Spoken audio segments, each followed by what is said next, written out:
शहरी तरमीमी कानून 10 जनवरी से मुल्क भर में लागू हो चुका है, लेकिन इसकी मुखालफत में मुल्क के कई शहरों में एहतजाज भी जारी है। लोग सरकार से लगातार ये मुतालबा कर रहे हैं कि इस कानून को वापस लिया जाए, लेकिन सरकार पर इसका कुछ असर नहीं दिखाई पड़ रहा है। शहरियत कानून को इंडियन मुस्लिम लीग ने सुप्रीम कोर्ट में चैलेंज किया है। इंडियन मुस्लिम लीग ने इस सिलसिले में अर्जी भी दाखिल की है। इस बीच अब भोपाल में 180 अफराद को हिंदुस्तान की शहरियत मिलेगी। शहरी तरमीमी कानून के तहत ये शहरियत दी जाएगी। इस सिलसिले में संधू भवन में तकरीब का एहतमाम किया गया है। रुकन पार्लिमान साध्वी प्रज्ञा सिंह ठाकुर प्रोग्राम में शिरकत करेंगी। और हमारे साथ हमारे नुमाइंदे मेहताब आलम जुड़ चुके हैं। मेहताब, जिस तरह से भोपाल में एक और सरगर्मी और उसमें शरीक रहेंगी प्रज्ञा सिंह ठाकुर, शहरियत कानून को लेकर सरकार ने जो कुछ किया है अब उस पर वो अमलवारी भी चल रही है और यहाँ पर भी 180 लोगों को शहरियत देने की जो है बात सामने आई है। भोपाल में सरकार, मध्य प्रदेश में सरकार कांग्रेस की है, खिलाफ में है कांग्रेस, सब कुछ हो रहा है, सरकार पर कोई असर नहीं, क्या कहेंगे?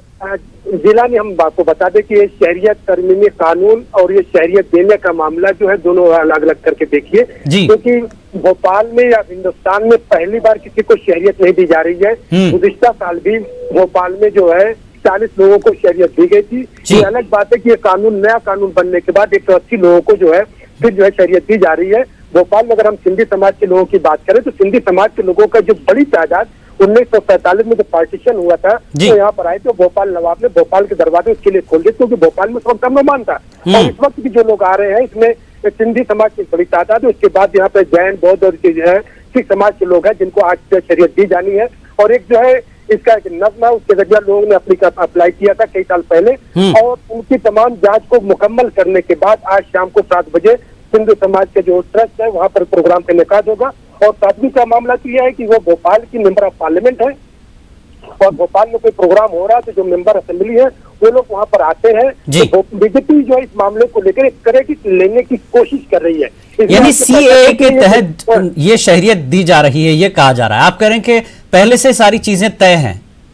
देखिए ये एप्लीकेशन पहले ही दी जा गई थी, आज की एप्लीकेशन नहीं है जी। और ये भोपाल के अलावा जो है ग्वालियर में, जबलपुर में भी जो है पिछले हफ्ते में जो है लोगों को शहरियत दी गई है। ये तो भारतीय जनता पार्टी क्योंकि इस मामले को लेकर जो है मैदान में है और लोगों को ये कह रही है कि जो है नागरिकता लेने के लिए, देने के लिए, लेने के लिए नहीं है, तो उसको क्रेडिट लेने की कोशिश कर रही है कि हमारी सरकार ने जो कानून बनाया है उसके जरिए लोगों को दी जा रही है। मैं ये बताना चाहता हूँ कि ये कानून कोई नया नहीं है, इससे पहले की लोगों को शहरियत दी जाती रही है। इतराज पर किसी को नहीं है, किसी भी धर्म के लोगों को, किसी भी पार्टी को इतराज नहीं है कि अगर कोई हमारे साथ हमारे नुमाइंदे सुशील भी इस वक्त जुड़े हुए हैं दिल्ली से। सुशील, जिस तरह से सुप्रीम कोर्ट में कई अर्जियां दाखिल की गई हैं, मुस्लिम लीग भी इसको चैलेंज कर रही है और इस तरफ आप देख रहे हैं मेहताब आलम करें कि पहले से अर्जियां तय थी, नए कानून के तहत देने की एक तरह से उसको क्रेडिट लेने की कोशिश हो रही है। कुल मिलाकर सुप्रीम कोर्ट पर अब निगाहें हैं। सुशील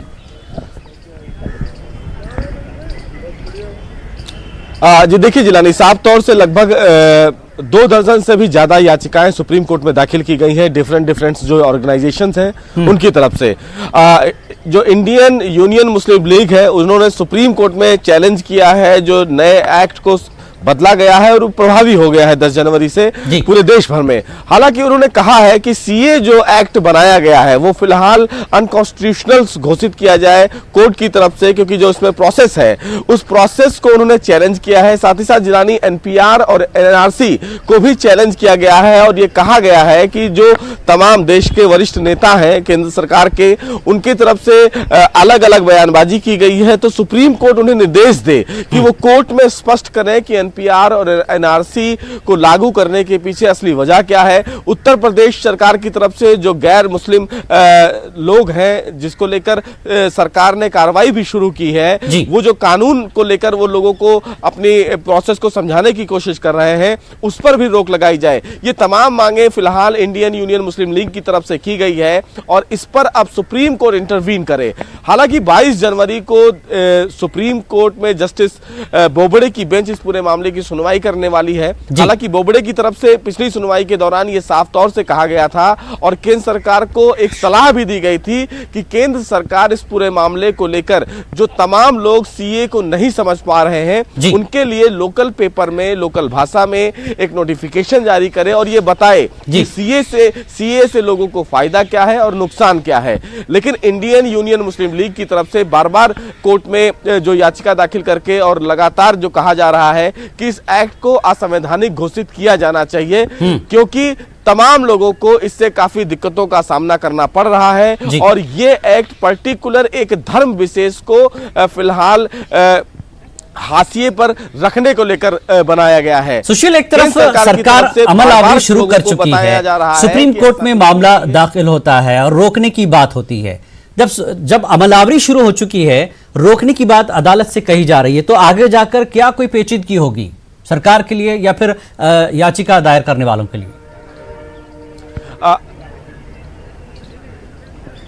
जी देखिए, फिलहाल इस पूरे प्रोसेस को फिलहाल चैलेंज जरूर किया गया है, लेकिन अभी सुप्रीम कोर्ट की तरफ से जिलानी इस कानून पर रोक लगाने के लिए किसी भी प्रकार की कोई टिप्पणी नहीं की गई है। अब ये फिलहाल अभी जांच का विषय है और सुप्रीम कोर्ट इस पूरे मामले को सुनेगा। सुप्रीम कोर्ट केंद्र सरकार के भी पक्ष को देखेगा, सुप्रीम कोर्ट जो तमाम जो याचिका करता है उनके पक्षों को सुनेगा। सुप्रीम कोर्ट को अगर लगता है कि इस एक्ट में वाकई कुछ कमी है तो सुप्रीम कोर्ट केंद्र सरकार को निर्देश दे सकता है, लेकिन फिलहाल अभी सुप्रीम कोर्ट ने इस पूरे मामले में केंद्र सरकार को ऐसा कोई निर्देश नहीं दिया है। आपत्तियां दर्ज कराने के लिए आर्टिकल 32 में तमाम लोग सुप्रीम कोर्ट पहुंच चुके हैं। चूंकि ये लोगों का अधिकार है कि अगर वो सरकार के किसी बनाए हुए नियम से, सरकार के बनाए हुए किसी एक्ट से संतुष्ट नहीं है तो वो कोर्ट का दरवाजा खटखटा सकते हैं। आखिरी फैसला देश की सबसे बड़ी अदालत को लेना है कि अगर एक्ट में कोई कमी है तो वो केंद्र सरकार को निर्देशित कर सकते हैं, केंद्र सरकार को आदेश दे सकते हैं कि इस एक्ट में कुछ संशोधन करिए। लेकिन अभी सुप्रीम कोर्ट को ऐसा कुछ नहीं लगता है कि सीए को लेकर जो सरकार की तरफ से कार्रवाई की गई है उसमें बदलाव की जरूरत है।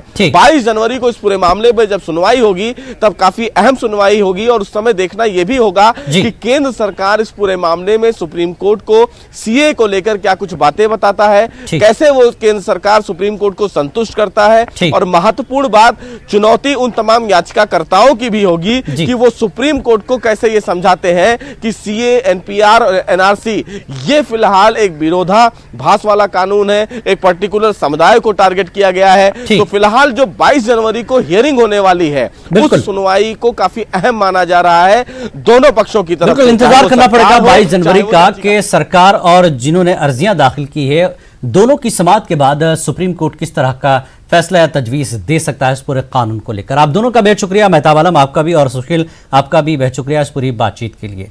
तो बहरहाल 22 जनवरी तक इंतजार करना पड़ेगा कि सरकार और याचिका दायर करने वाले, अर्जियां दाखिल करने वालों के बीच किस तरह की जो है सुप्रीम कोर्ट समाअत करेगा और क्या कुछ इस पर तजवीज देगा। तो आज के इस मुद्दे पर फिलहाल इतना ही। आदाब।